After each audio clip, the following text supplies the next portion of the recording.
everybody, and welcome to the PT on Ice Daily Show. My name is Christina Prevett. I am one of the lead faculty within our geriatric division.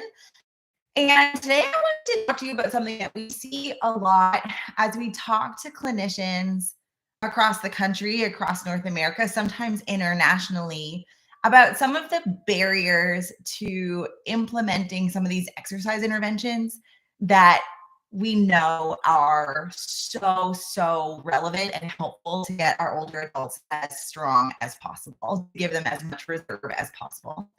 So when we go into different live courses, we have our 2-day online, or we have our 8-week online course, we have our 2-day live course. We talk to clinicians in the geriatric space who are in a lot of different practice settings, right? It's really great and really unique that one, we oftentimes have a multidisciplinary group. So we're seeing OTs, PTs, CODAs groups. So we're seeing OTs, PTs, CODAs, PTAs. But then we also have a lot of people in the room who are in different practice settings. So in any course, we can have some people who are in acute care, in home health, in nursing facilities, long-term care facilities, outpatient clinics, fitness. We kind of see this spectrum, right? And we know that with our older adults that there's a spectrum. And in our courses, we try to speak to that spectrum. So we try to speak to the clinician who is working with really sick folks in the hospital, to the person who's in fitness and is keeping older adults who are doing fairly well as active as they can into hopefully their 90s and 100s. But sometimes there can be these barriers that are maybe not to do with the client that you're seeing, but the clinician and the space at which the clinician is at, in order for it to feel like an overwhelming barrier to get individuals to see some of the changes we know are going to lead to better outcomes. And this is not to cast any blame on the clinician, but to acknowledge that it is not just you working with the client, it's you working with the client within the system that is medicine and the system that is your employer. And it's something that we want to acknowledge. So I was at a course recently and I had a person come up to me and I loved the vulnerability, but she said to me, I am a worse clinician than I was 5 years ago. And she's about 5-6 years out. And, I'm going to talk. And she said, I'm just so tired. She knew that all the things that we were talking about in this course were exactly what she needed to be doing. And yet all the other stuff in the system that she was experiencing was making it so that she was exhausted, and it made it hard to do the better thing, right? Because seated Therex is not as cognitively demanding is a lot lower, even if the returns are not as good. And before we start talking about ways that we can start leveling up our Geri practice, like what is the next step that we can take? If this story is resonating with you, what I want you to do is know that we see you. We see how hard clinicians are working. We see how hard push back against the narrative that has been, kind of our system, so that there are barriers that are systems and administrative barriers that make, leveling up in geriatrics be difficult to do. It is especially difficult if you are the one trying to push against this and everybody else in your practice is not. And so I first want to just acknowledge you and say, I'm going to start the biggest barrier is where you are at from a headspace perspective or where you are at from a cultural perspective. Just know that I acknowledge that where you are, and maybe some of that reflection will help work towards, I don't know what that next step is for you to try and help get you out of that burnout or out of that exhaustion state. That maybe your biggest hurdle when it comes to leveling up in the geriatric space. So I wanted to acknowledge that first. Okay, so the next step is I have no idea where to start and I have no idea what to do. And so where I want all of you to start, and this is what going to be my challenge for you for the rest of the week, is do one thing different. Level up in one thing. So when people take our course, they think, okay, now everything that I do has to be different. And that would be like taking you and you eat fast food 6 times a day and or 6 times a week, and you don't exercise at all, and you're not sleeping, and you're over caffeinated, and you don't know what water is. And then you say, okay, I'm going to go and I'm going to eat super clean. I'm never going to have any fast food ever again. I'm just going to drink water. I'm going to kick out caffeine, and I'm going to exercise 150 minutes of aerobic and 2 times a week of strength training. I love that goal for you, but we want to make it so that it makes what seems impossible possible. And we're going to start taking these little steps, right? So we talk a lot in a way about graded exposure and acknowledging that process when it comes to our patients, but we acknowledge that practice change also takes time. And if this is not an area where you are focusing with respect to intensity, and this is particularly true in the resistance training space, just know that we don't need to. And so what can that be? Let's go through 3 examples of what that can look like. So you have a patient who's coming in, and you have been doing predominantly seated exercise. And this is no shame at all.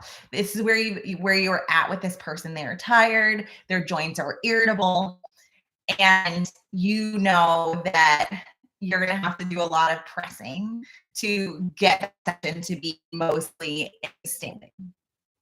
Great. I want you to get them standing for one. If that's one exercise, that's one set. If you were doing long arc quad, change that to a standing terminal knee extension with a band around the rig or around a doorknob or around the high-low table that allows them to do that exercise in standing. So where the easier choice is to do the seated option, but you're going to get them to do the standing option. So that's taking the step here. There's number 1. Number 2, if you're a person who has had trouble finding a quantifiable baseline assessment of strength, and this is so many people in our profession, like we ask all the time, like how many people take a kind of estimated strength measurement before they prescribe strength exercise? And most people are saying, well, shoot, I don't really do that. And it was a big growth area for me too. So the first opportunity for leveling up today in your geriatric practice is to get a person who you would have chosen the seated option, but you're going to try and get them into standing for at least one set. The second one is going to be to pick one exercise for one person and do an AMRAP set. So we talk about using estimated 1 rep maxes. So an AMRAP set is as many repetitions as possible. We can use it for a quantifiable baseline amount of strength. You're going to choose a weight that you think individuals can do for 10 repetitions or less because there's a cardiovascular component. Number 3 is you take one person's session and you get an objective measure for every exercise. So this is my number 3. So to have them stand in the way they can stand. Number 2 is baseline amount of strength. And 3 is to find a rate using a rating of perceived exertion, an RPE, for each exercise, and try and get individuals in that moderate sweet spot between 5 and 7. Hey, if you want to push them up to 10, I'm here for it. I'm going to say it's hard because they're tired. Some people are going to say it's hard because of pain, or some people are going to say it's hard because it's effortful. And effort is the name of the game, right? Effort when we're bumping up against pain, how long it takes for the pain to come down to baseline. But effort is the currency that we are looking at when it comes to all of our interventions. And so the step that I want you all to take is to take a rate of perceived exertion for every exercise. So if they are doing clams, if they are doing bed mobility, I want to say, how hard do you think that was on a scale of 1 to 10? Or was it easy, medium, or hard? And you want them at least in the medium. There are so many times where I think that I'm hitting the right mark when it comes to intensity for my older adults. And then I ask them, and they're like, oh, it's like 3. And I was like, well, dang. Linda, I just ask, and they'll say 8. And I was like, I don't believe that's not an 8. And you switch that exercise out. But giving you a rating of perceived exertion, one, that's something that you can document to make sure that you're getting at intensity, is a great way for you to be able to level up your Geri game today. Okay, I know I said 3, but I'm going to give you 4. The first one that you can do, and then I'll kind of go through all of them again, is to record your rest. Oftentimes we do our sets and then we kind of wait, and we wait a little bit and we think, oh, well, I'm getting bored, or they're getting bored, or they're finished with the story. Okay, well, we'll start the next set. And we have no idea what that intensity looks like if they are resting from 30 seconds versus 90 to recover. And so if we don't check how much rest they're getting, it'd be really difficult for us to know if we're hitting the mark again with intensity. So I gave you a bonus one. So we'll do 3 plus bonus, so that I didn't lie to you at the beginning of this session about, or this podcast, about what are ways for us to level up our Geri game. So let's bring this around full circle. The first thing is, I want to acknowledge you if the hardest part about leveling up your Geri game is because of your job, if that is because of family stress, if that is because of work culture expectations that make it difficult. I want to first acknowledge that and where you are, and know that sometimes if you are sitting at a 40% baseline, your cognitive reserve, and you're giving 40%, then you're giving 100% of the effort that you have available right now. And I want that acknowledged. And I know that it's not just simple as like, let's just change these one things for individuals who are kind of in the throes of some of those difficulties. If you are able to get through and try one thing different today, I gave 4 options, right? So doing that AMRAP set, getting a person doing an exercise that we probably would have biased towards sitting, taking a rating of perceived exertion for every exercise in a session, or measuring rest. The clock on in the background and having it roll up and just kind of getting an idea of how much rest individuals are taking.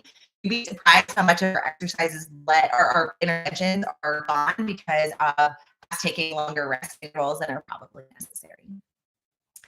All right, if you want to learn more of these level up steps, you can hit us up at MMOA Live. In 2 weeks, on the 17th, 18th, I'm in Oklahoma City, Oklahoma with Sam. It's going to be such a fun course. On the 23rd, 24th, we are in Gales Ferry, Connecticut. We actually also have a sold out course right now in Rochester on that same weekend, which is super exciting. Love when we see these big crowds. But Alex is going to be in Gales Ferry. And then March 2nd and 3rd, we are in Rome, Georgia, and Sparks, Glencoe, Maryland. So if you are looking to find us on the road, if you want to figure out all these little techniques, that is the place to do it. It is 2 days. It is so fun. You get to hang out with us and our crew. Maybe we can give you that little boost of motivation that you need to take that first step forward. And we would love to be that little bit of a motivation boost and a culture for you if you are struggling right now with different aspects that are outside of your control and your patient's control within our healthcare system. So encourage you to see us on the road if you haven't yet. Have a wonderful rest of your week, everybody. And hopefully I will see you all eyeball to eyeball at a course soon.